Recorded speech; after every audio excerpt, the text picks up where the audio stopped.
Hello and welcome back to Haunted Montreal's Spooky Story Sessions. I'm your host, Holly Rhiannon, and today I'm going to tell you all about the haunted cross on the mountain.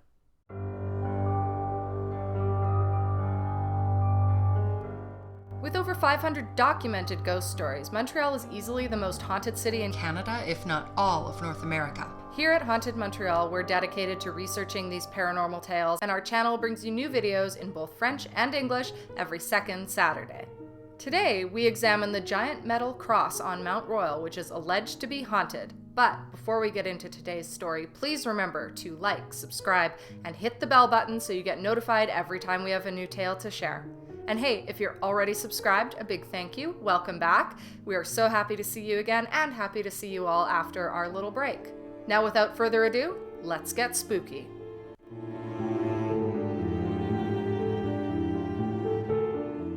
The Mount Royal Cross is one of Montreal's most iconic symbols. Perched high on the mountain and standing at 98 feet tall, when it is lit up at night, it can be seen from up to 80 kilometers away. Rooted deep in the city's colonial history, to many Indigenous people, the cross symbolizes genocide. Because the mountain was used as a burial ground for millennia by the Mohawk and other First Nations, some feel that the Mount Royal Cross desecrates this sacred space. On May 1st, 2022, an Indigenous group called the Mohawk Mothers, or Ganyangihaga Ganistansara, said now it is time to take down Montreal's cross on the city's famous mountain. In a global news report, they noted that the religious symbol rests on unceded Indigenous territory. Another Mohawk resident of Ganawake named Elizabeth reacted, saying, "Good, I am glad they want the cross down. The cross represents the churches that tortured those poor innocent Native children." She added, "Montreal is haunted by restless souls, as an elder once told me, who were buried all over the mountain." This information is corroborated with archaeological evidence and Indigenous oral history. There are also rumors of Indigenous burials in the vicinity of the Royal Victoria Hospital and even at the Mount Royal Cross itself. According to paranormal experts, the site where the Mount Royal Cross is located is rife with haunted activity. Ghost hunters have captured photos of orbs and blurry images of what could be spirits lurking in the forest. According to one paranormal investigator from Toronto, "When I got to the giant metal structure, I immediately sensed that something was wrong and I felt all panicky. As I went about setting up my equipment, I could feel eyes staring at me from within the forest. My ears started burning as though someone was talking about me in a negative way. That night I recorded all sorts of EVPs and ghostly images. I've never felt so uneasy in my life during the investigation. Luckily, those feelings subsided as I descended the mountain in the dark." Mount Royal is part of a range of hills known as the Montérégion Hills. Situated in the center of Montreal Island, it rises to 233 meters at its highest point. Mount Royal is often said to be an ancient, extinct volcano, and indeed it is part of a vastly eroded volcanic complex which was probably active about 125 million years ago. This entire area was underwater until about 10,000 years ago. When the water started to recede, the mountain appeared as an island at first. The ancestors of the Ganyangihaga or Mohawk Nation called the island Tiohtià:ke, meaning where the currents meet, because over a dozen rivers developed as the waters receded, with Tiohtià:ke being at the center of their convergence.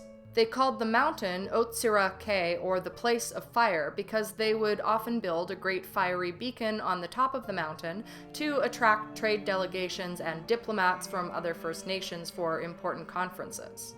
The mountain was also considered sacred ground and was used for burials, with bodies being interred in the fetal position, as was the custom. The ancestors of the Mohawk First Nation built a sophisticated city at the foot of the mountain called Hotsiraken, a major trade center of over 5,000 inhabitants, taking advantage of fertile soils and south-facing sunshine.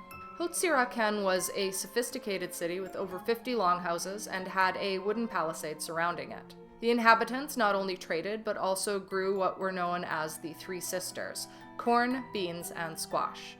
For thousands of years, it thrived as a prosperous Indigenous city. However, in 1535, a French explorer by the name of Jacques Cartier arrived on the island. He had claimed the entire region for the King of France a year earlier by planting a cross into the ground in the Gaspé region, and now he was exploring the St. Lawrence River. Cartier was welcomed by the inhabitants of Haute-Siracan, which he erroneously recorded as Hochelaga. The leader of the city, or Aguhana, was a disabled man who was carried to Cartier on animal hides. According to Cartier, this chief was completely paralyzed and deprived of the use of his limbs. Guided by the native inhabitants of Haute-Siracan, Jacques Cartier climbed the great mountain Haute-Siraque and renamed it Mount Royal after French King Francois I. The name appeared on subsequent maps that were used by European navigators, and eventually the name stuck. Today, the vast majority of Montrealers do not know the original name of Mount Royal was Haute-Siraque. The French did not return in force until 1642, at which point the mountain city of Haute-Siracan had mysteriously disappeared, clearing the way to colonize the island in the opinion of the French. In reality, the Mohawks at Haute-Siracan had temporarily retreated and fled south of the heart of their territory in the Mohawk Valley due to warfare with other First Nations who had allied with the French and an epidemic brought by French colonizers. Paul de Chaumédy, Sieur de Maisonneuve, was sent by an ultra-religious Catholic organization in Paris called the Notre Dame Society for the Conversion of the Savage Peoples of New France to establish a colony.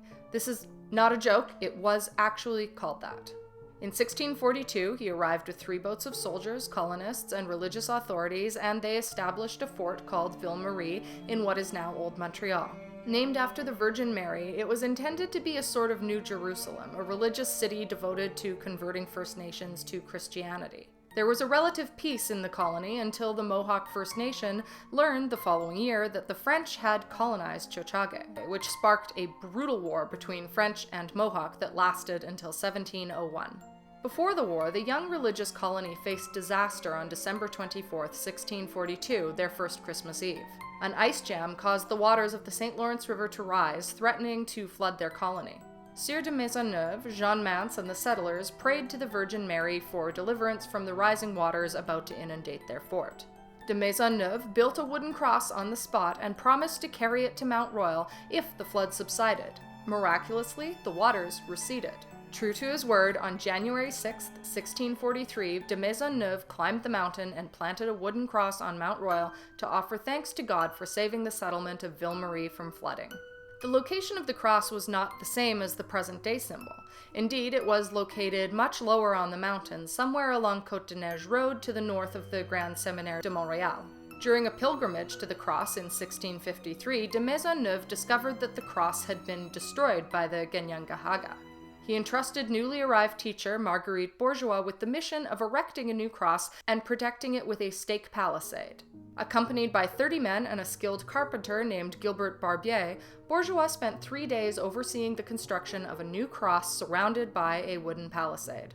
Bourgeois would later go on to help found the first residential school in modern-day Canada, as mentioned in our episode before the break about the ominous Fort de la Montagne. When the British Army took over the city in 1760, the cross was removed. British authorities, as Protestant worshippers, wanted the prominent Catholic symbol not to be visible on the cityscape. During the 19th century, Catholic adherents began agitating for another of their symbol on the mountain. When anti-clerical Mayor Honoré Beaugrand received a proposal for a Titanesque 200-foot-tall bronze statue of the Virgin Mary, he immediately shot down the idea. It would have been much taller than the 151-foot Statue of Liberty. In the early 20th century, the Catholic Jean-Baptiste Society proposed erecting a new cross on the mountain, a much larger version to be installed on the summit. This time, they had an ally in Mayor Médric Martin, a Catholic who enjoyed stirring up trouble with English Montreal residents. The steel cross was designed by a Sulpician priest. As architects prepared the drawings, other followers started fundraising. Over 4,000 Catholic adults and 10,000 children sold commemorative stamps for 5 cents apiece, effectively raising $10,000 during the lengthy campaign. Weighing 26 tons, the cross is made of steel and consists of 1,830 pieces joined by 6,000 rivets. While the original plans included an observation tower on top of the cross, that idea was scrapped for financial reasons. On December 24, 1924, the cross was illuminated for the first time, allowing it to be seen from about 80 kilometers away. It is also noteworthy that the cross sometimes changes color. In the old days, the incandescent light bulbs had to be changed manually, a very time-consuming task. but in 1992 a fiber optic system was installed to replace the antiquated bulbs. The color can now be changed at the flick of a switch. It usually switches from a bright whitish golden color to a deep purple when the Catholic Pope dies. It remains that way until a new pope is chosen, when it is switched back to the original color. This was done for popes in 1958, twice in 1978, and again in 2005. When Pope Benedict XVI retired instead of dying in 2013, many Montrealers were disappointed that the cross did not change color. The cross has also changed to purple for the death of King George V in 1936, yellow for the Great Mission, an event of the Diocese of Montreal in 1960, blue at the Saint Jean-Baptiste Day celebrations on Mount Royal in 1975, and red to mark a march against AIDS in the 1980s. In 2004, the city officially took possession of the cross as it had been offered by the Saint Jean-Baptiste Society. Today, it is festooned with cameras and motion sensors that alert police the moment someone attempts to climb it. Returning to the issue that the Mount Royal cross may have been erected on an Indigenous burial ground, this theory is entirely possible. In Lights Under the City, where archaeology tells the story of Montreal, archaeologists have pinpointed the exact locations of some of these Indigenous cemeteries. One of them can actually be found underneath the Protestant Mount Royal Cemetery on the mountain, which was built over Indigenous graves. Perhaps not surprisingly, the most prominent ghost seen wandering the cemetery is that of an Algonquin warrior. Another example can be found on a colonial map where the cartographer noted a cimetière de sauvage, a racist expression for an Indigenous cemetery, just outside the city walls to the north of the Sulpician Seminary. There is very little historical knowledge about who was buried there or why. Was it the Indigenous people killed or executed by French authorities? Was it those who converted to Catholicism and then passed away? Or was the cemetery already present when the French started colonizing the island? It certainly is a mystery. Today, there is a luxurious condominium on the site called Les Étoiles, and there isn't even a historical plaque to mark the now destroyed cemetery. Constructing on Indigenous burial grounds is a common theme in many horror novels and movies, and it almost always ends badly. Are you a Montreal resident or perhaps a tourist who has had a strange experience near the cross on the mountain? If so, we would love to hear your story. As always, we want to hear your thoughts about what could be going on. Thank you so much for stopping by. If it's your first video, we hope you'll stick around for the next one. We post new videos in both French and English every second Saturday. If you'd like to learn more about the organization founded by the talented Donovan King, it's all in the description down below, along with links to purchase tickets to in-person haunted storytelling experiences. Remember to like, subscribe, and leave a comment. We'll have a new video out in a couple weeks, but until then, stay spooky.